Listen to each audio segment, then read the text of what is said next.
You guys want to see a magic trick?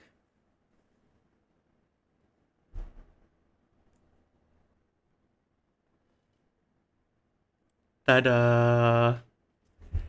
Hello everyone! Saturnet here, welcome back to another video. As you can see, I have a new setup. I don't know if you noticed as well, but I also have a new microphone. So now you have my voice coming to you at high quality. No more aircon voice, no more background noises, just my voice in silence. Anyways, welcome to my video. Today, I'm just gonna do another spontaneous yap. I don't really have much plan to do. I just wanted to just get some stuff off my chest and just try to do new setups to see if like it works or not. You know, maybe we can like change along the way. So today, I'm gonna talk about some things that are more personal to my life. Things that probably things that I wouldn't really talk about with people, like because I said before that you know posting YouTube videos about yourself is like putting yourself naked on the internet, and that is exactly what I'm gonna do right now. I'm gonna put on my birthday suit to everyone in the world to see, and I hope that you enjoy what you see in front of you. Or I guess if you listening to me from the background, at least I can give you like some fun stories that you can listen to in the background while you do your work. That is also an option. Honestly, I don't really mind what you want to do. If you really enjoy my content and you watch it, then it is what it is. Today, I'm going to talk about something that has been bugging me for quite a time. I don't know if you notice, but I'm a very emotional person. Ever since I was a kid, I was very sentimental. I was very sensitive. I take things too personally. And like a normal kid would grow up and think that, oh, this is just life. Like you just have to have a thick skin sometimes. There are times where I feel like things that are hurtful, you know, like rude things that you say to people can be considered like a joke because it's like, oh, we're just having fun. So, for example, in Malaysia, right, it's very, very common for you to say like, oi bodoh, or something like that, or uh like Pukima. I don't know, bro. But it's like those kind of things are like normal. And sometimes you can direct them towards people, and it can still be a normal thing because it's just the language. Sometimes even in English, we would call each other stupid things as well. Like for example, you're a dickhead, or damn, what a shithole you are, or things like that. But it's basically the same thing. But the difference is that in English, it's kind of considered to be softer. Like if you call someone a twat, they'll be like, "What the fuck? What's a twat?" It doesn't matter because people don't really take offense from the English language. But in Malay language, it's really rough sometimes, especially if you know the actual meaning. You would realize that Malaysian language is quite rough and, as people would call it, very sharp. Sharp as a knife. It can, like, stab you in the heart sometimes. And I'm not trying to like deny my own culture or anything, but I just feel like sometimes it makes me question, why do we normalize ourselves with those hurtful words. You would think that they are not hurtful, right? You would think that, oh, that's like normal, like we just call each other that, it doesn't mean anything. Okay, sure, bro. But I do believe that the reason why we don't feel anything towards it is because, almost, I have a toy car here as a prop. I don't know if you care, but it's still a toy car. It's pretty cool. I don't know if you like would know this, but if you were born into a culture and the culture normalizes something, obviously you would also think that that is a normal thing.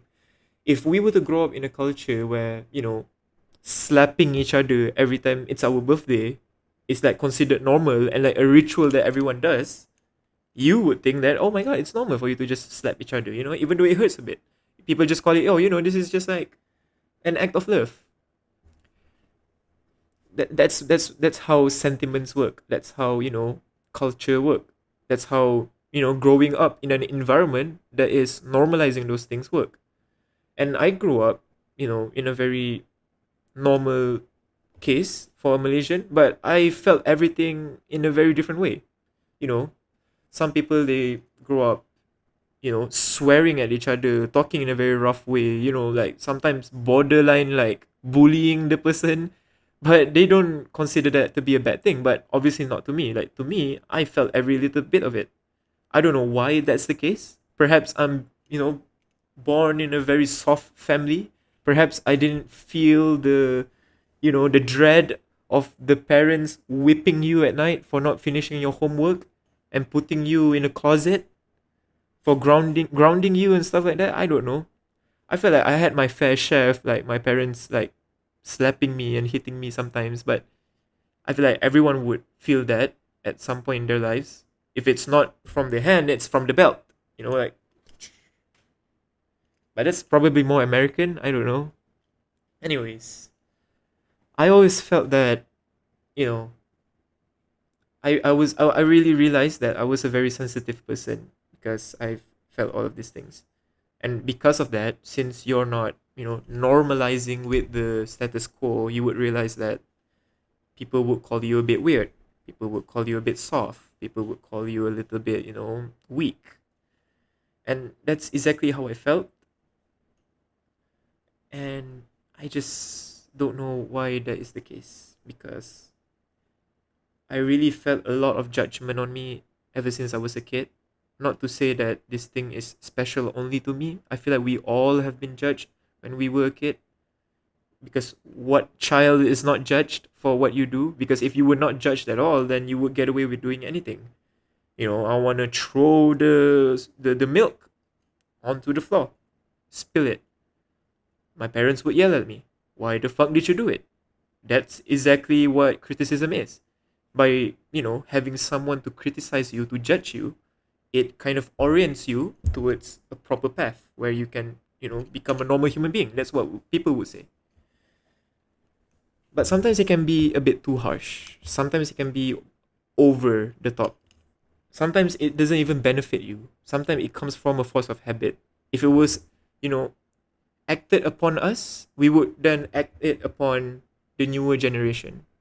Most of the time, it happens that way.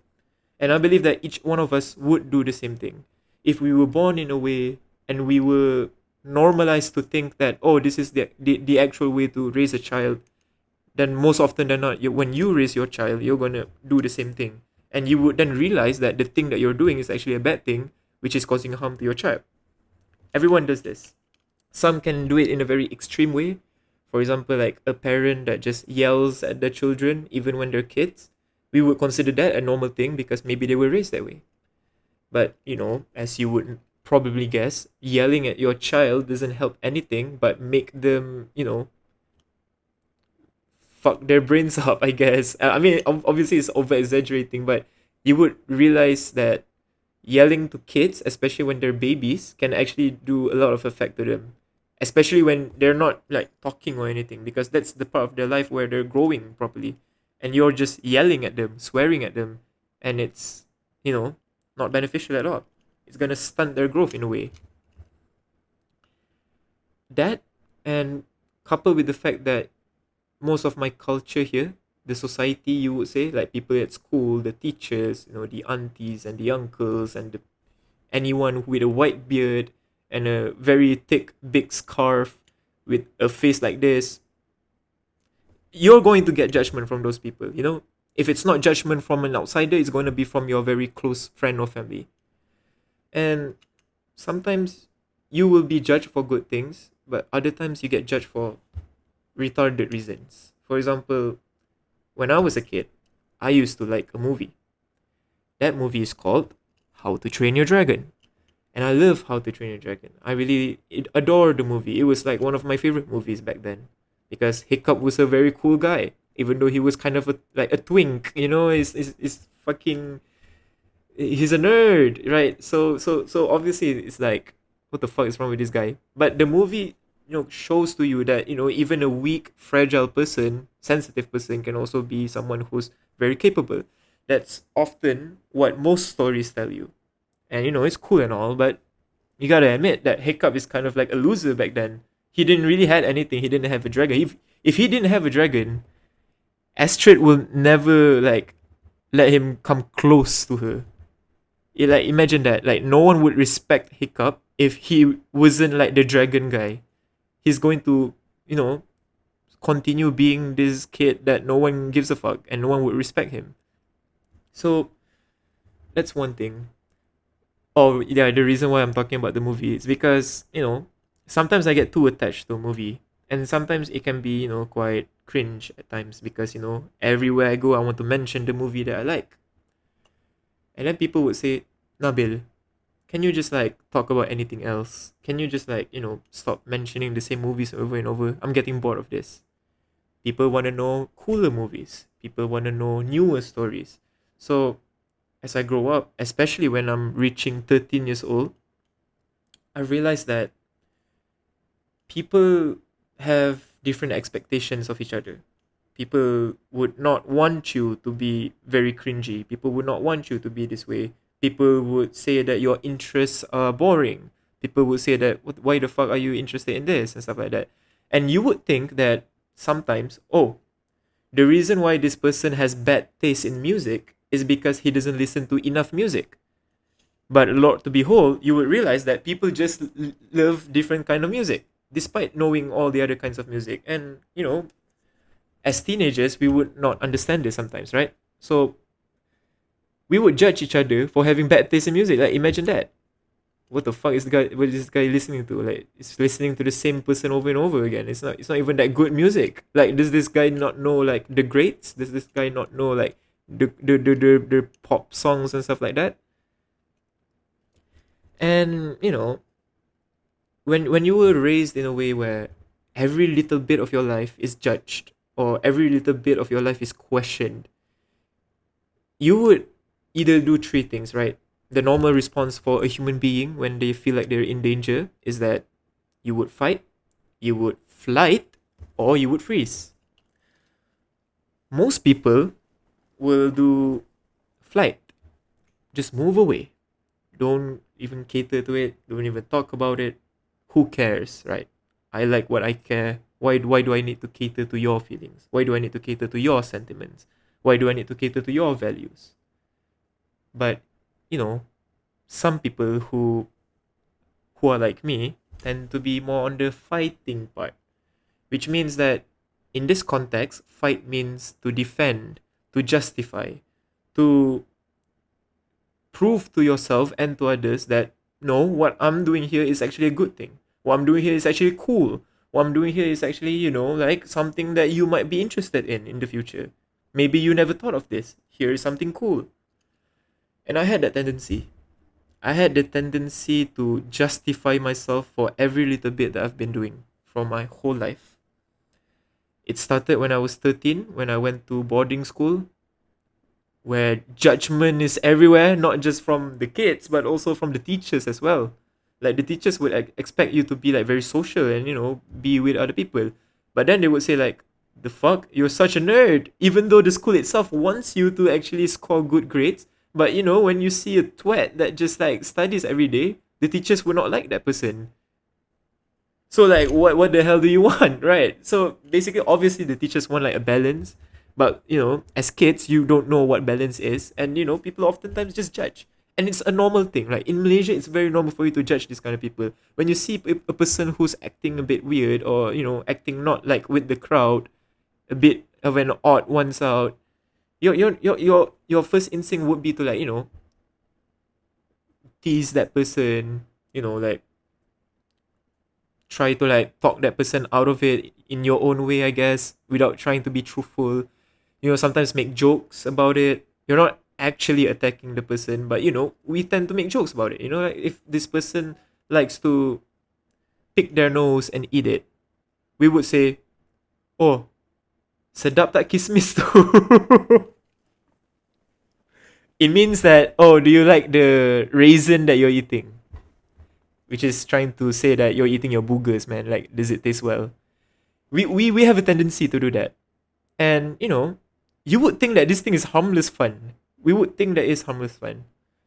But you don't realize how sometimes not everyone can, like, cope well with those kind of reinforcement in your life, especially at a very young age. So for my perspective, right, when I was reinforced with a lot of these like judgments in my life, what I did, like my coping mechanism was to just defend, which is to fight back, which is to just justify why I have to do something in the first place.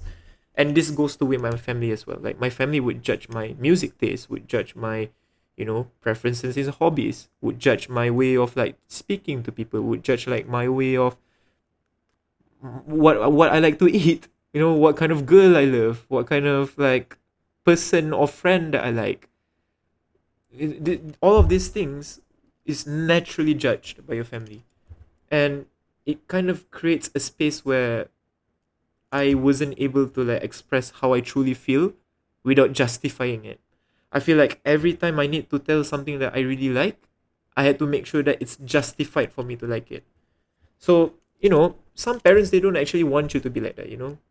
But these kind of things without proper communication, you would realize that you would actually feel threatened sometimes if you're not liking the thing that is supposed to be accepted by your family or your friends or your schoolmates.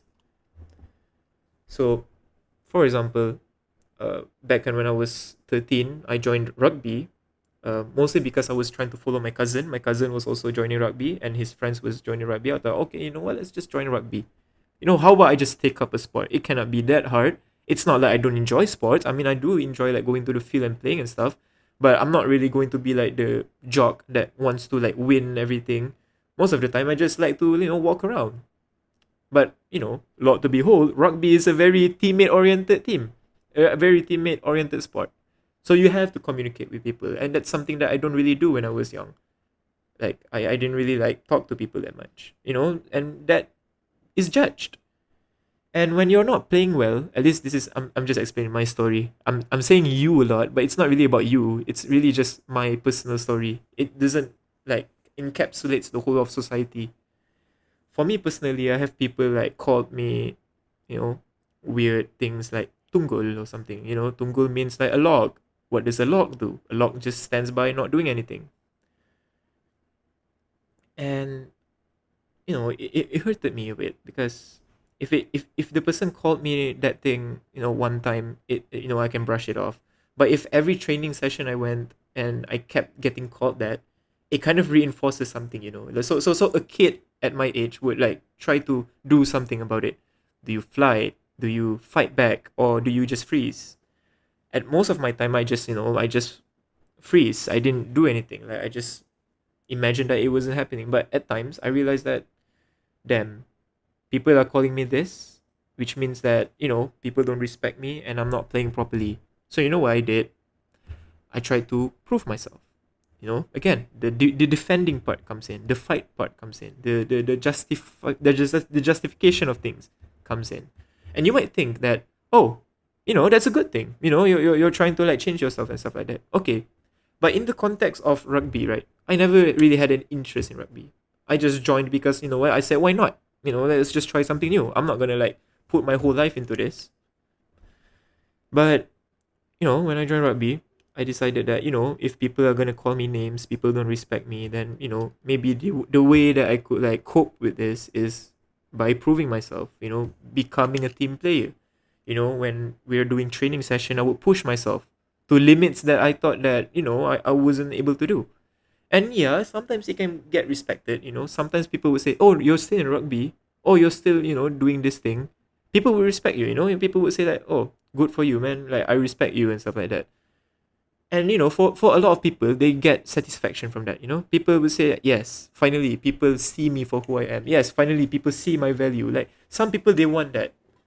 But not me, okay?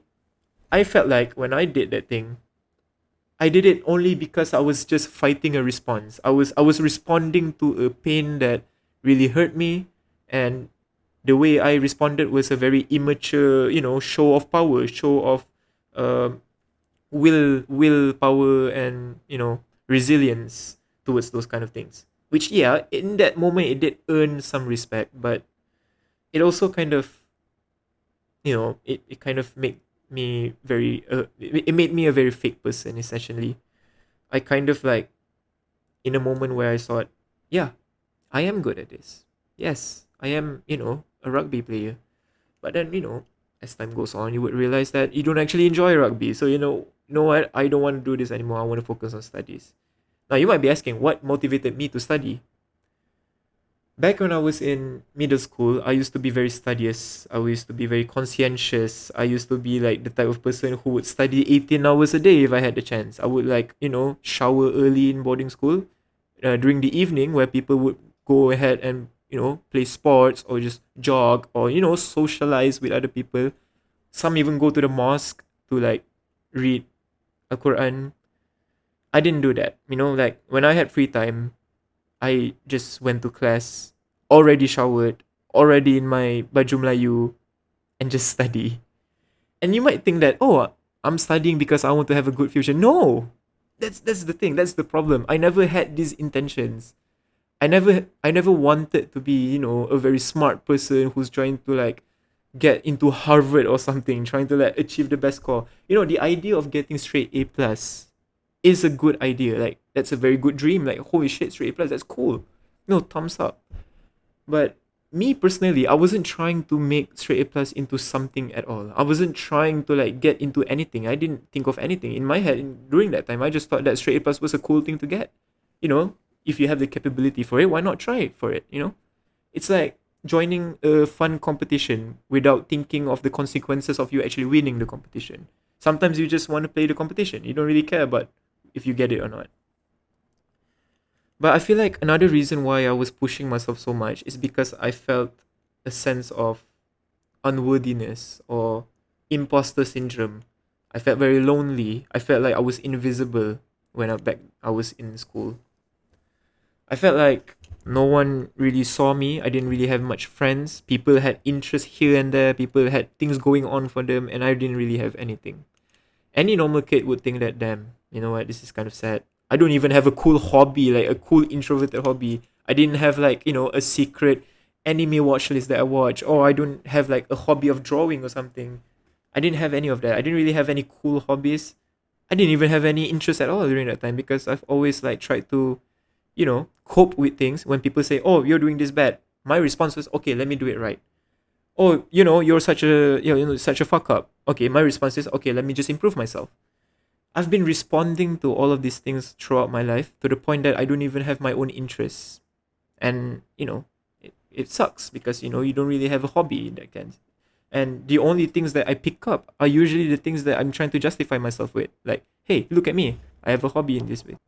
Hello, sorry about that. There was a little cut there. I hope you didn't notice it.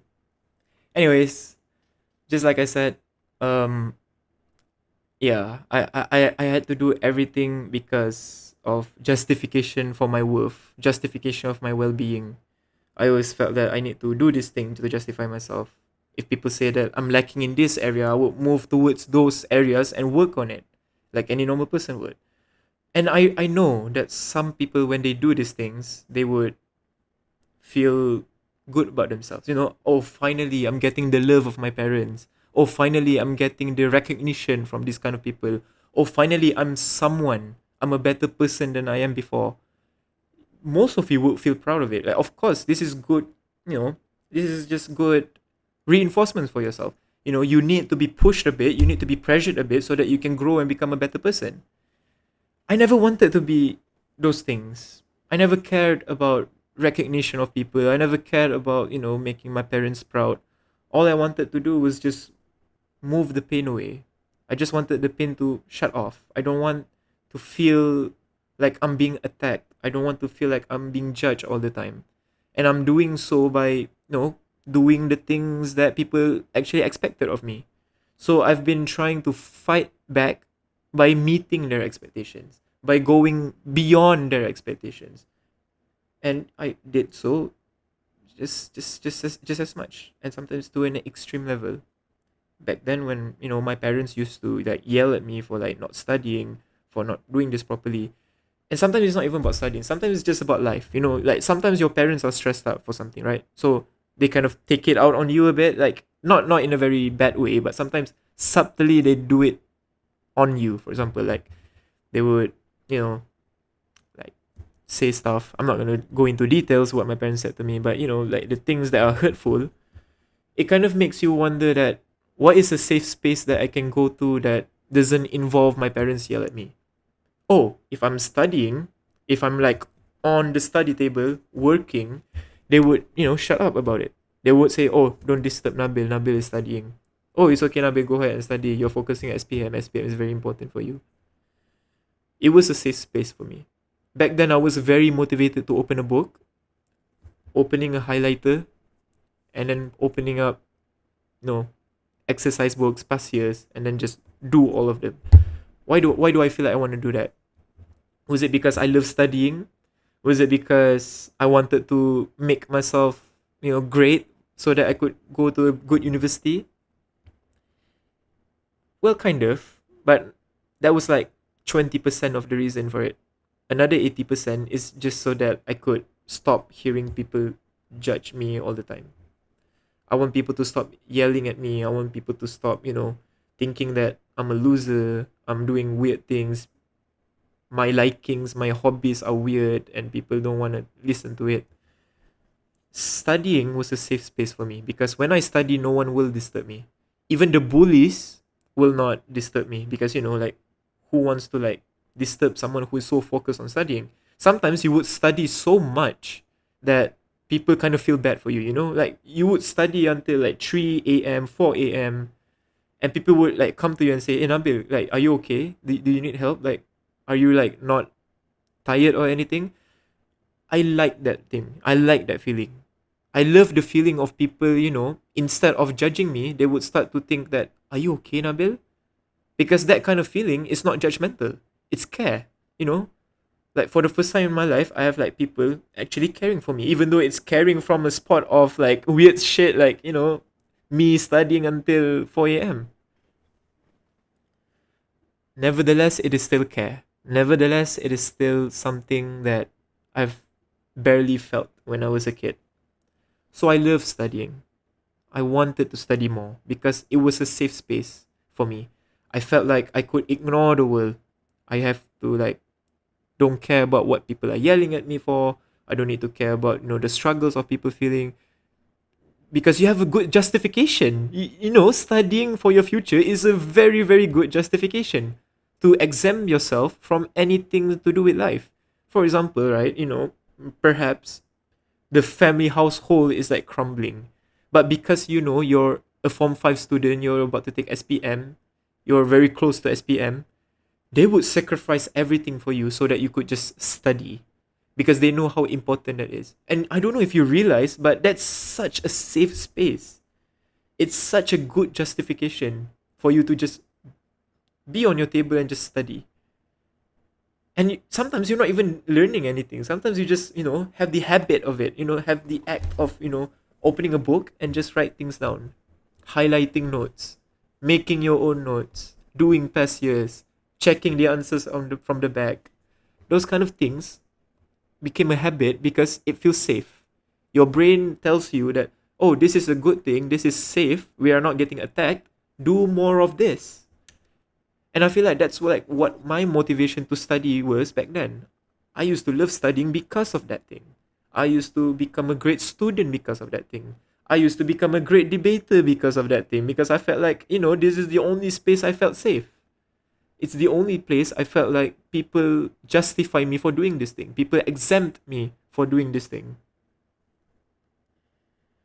But, when I grow up and I started to realize that my emotions, my temperaments, my orientations is because of a reason, because of how I grow up, I start to realize that I've never lived a life that was truly mine.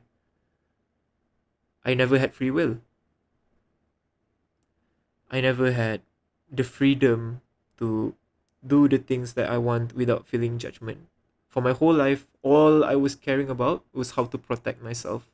And even now, I'm still thinking about how to protect myself with all of the assignments piling up, with all of the harsh judgments of reality, of people saying that you need to find a job, you need to do connection, you need to do networking, you need to update your resume, you need to make sure that your job is not a bad job, make sure you don't, like, settle for less, make sure that you find a Petronas job, oil and gas, go to that fucking oil rig at the middle of the sea and dug all of those oils so that you can earn yourself the 4K and 5K salary.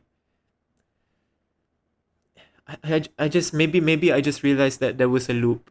Maybe I started to realize that, you know, there was in fact a pattern. And that pattern was me running away from a certain danger.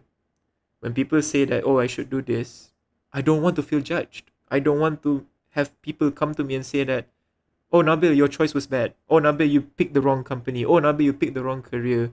Oh, Nabil, you picked the wrong girl. Oh, Nabil, you picked the wrong friends. And I've always felt like I had to justify myself for doing all of those things.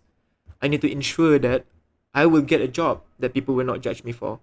I need to make sure that I find a girl that society would accept. I need to make sure that I have friends that my parents would feel proud of.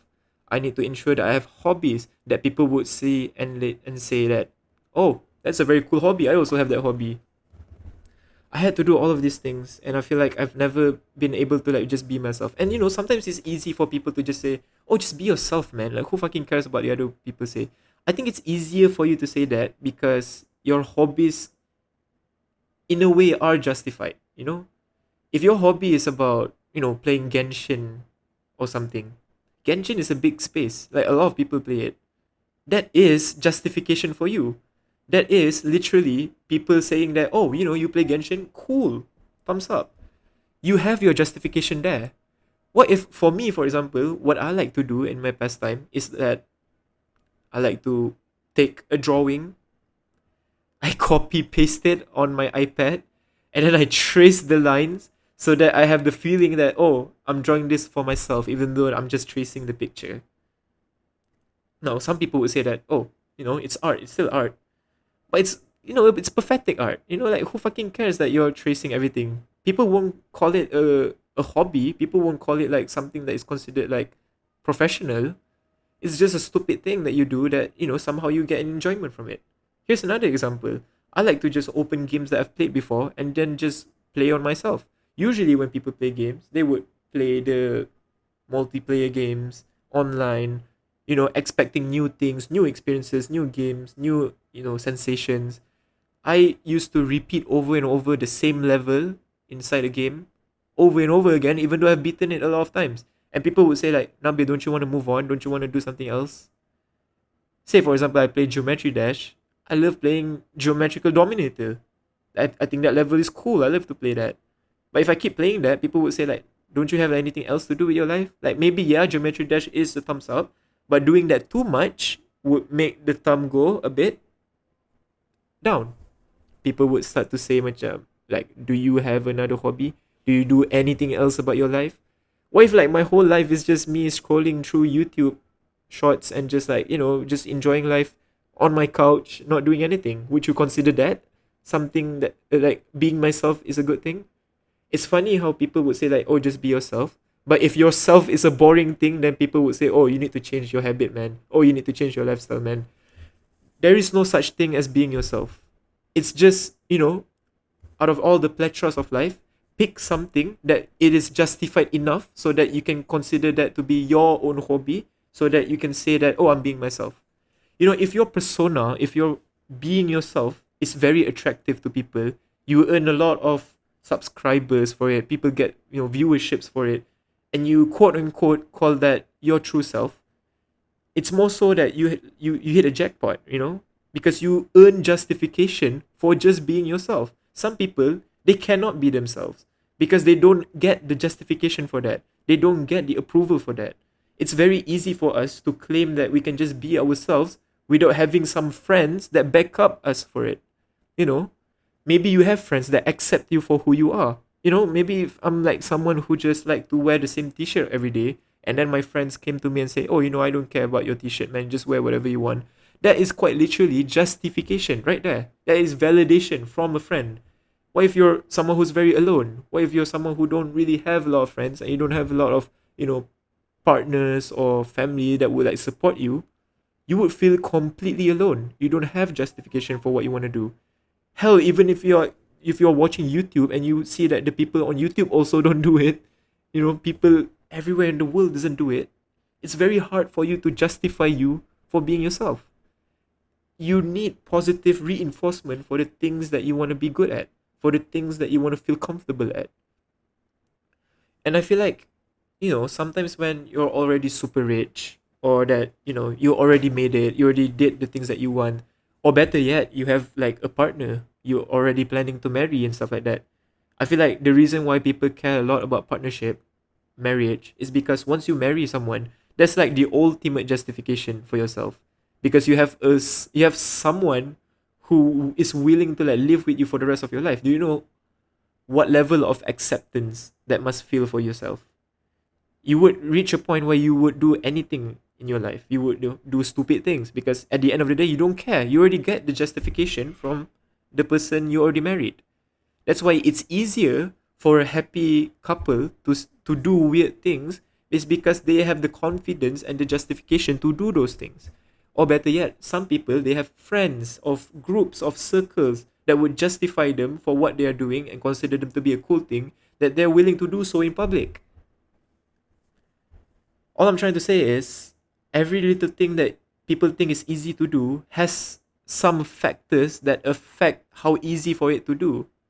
I know it sounds weird, but think about atomic habits, for example. You have like people say that, oh, if you make something easy, if you make something attractive, if you make something accessible, people are going to be positively reinforced to do that thing again and again. So if, say for example, being myself is the act of doing something, and then I get negative reinforcement, people say that it's not a good thing. It's very hard for me to do it. It's unattractive for me to do it. It's inaccessible for me to do it. Do you think that it's easy for you to be yourself in that case? It's very hard. That's that's basically what I'm trying to like say in this video.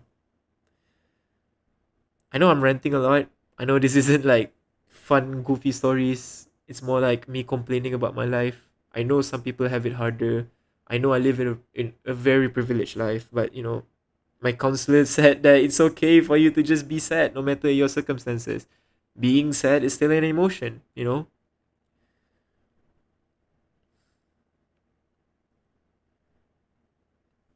And, you know, I don't know if any of my viewers are going to relate with the things that I'm saying, but sometimes you have to like look back at yourself and question like what drives you.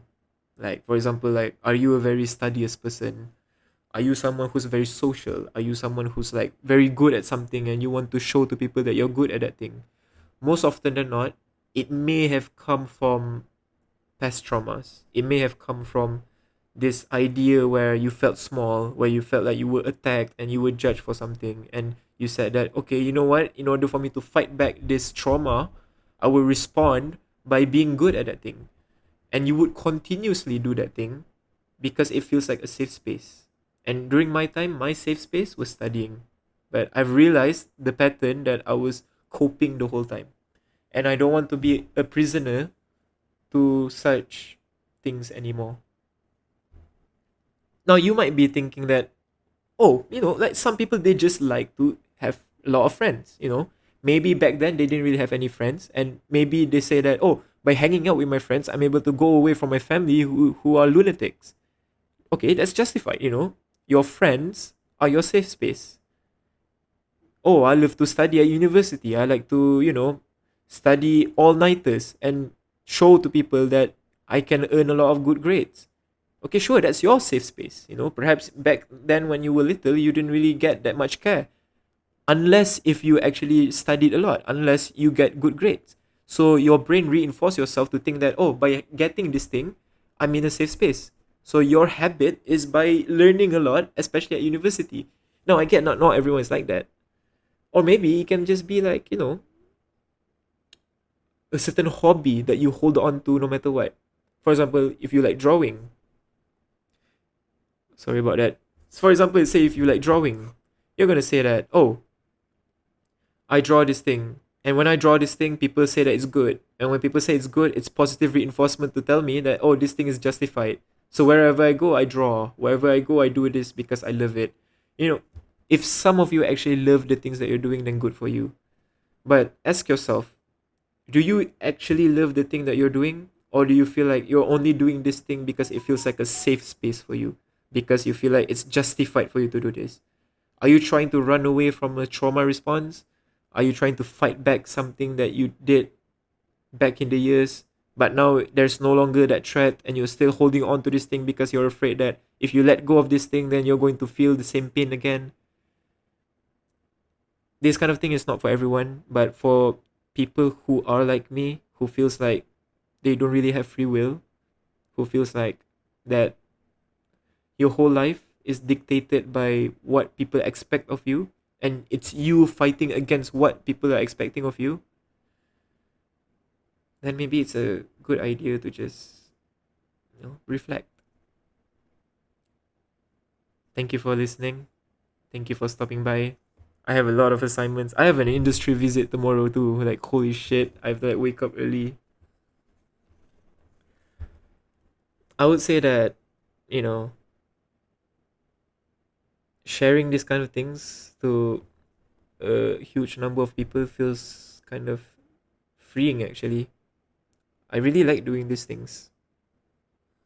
I really like having people listen. I don't know if you're a stranger or you're just my close friends who are like trying to support my YouTube channel, but whoever you are, thank you for listening. I honestly really do appreciate you being here, listening to my rant for 40 minutes. That's crazy. If you think that what I'm saying is dumb, if you think that what I'm saying is stupid, I don't really blame you, to be honest. I really feel like when I'm ranting something, it's always irrational. It's always like not a good thing. It's always wrong sometimes. Like I'm assuming a lot of stuff. But I guess that's like my way of trying to cope with things. I do things at black and white stuff like, oh, the system has wronged me, so the system must be like at fault for all of my feelings. When in reality it's more nuanced. Like it's not the system's fault only. Sometimes you have to like work your way through the system. Like we cannot change the system, so why not just fight with the system, Play with the system. I understand that. But sometimes it's easier for you to just like go to black and white statements. And maybe it's not a healthy thing, but if I'm able to just like express myself, my pain, my you know problems, I feel like it's good enough. All right, thank you for listening. I will see you all in the next video. Bye bye.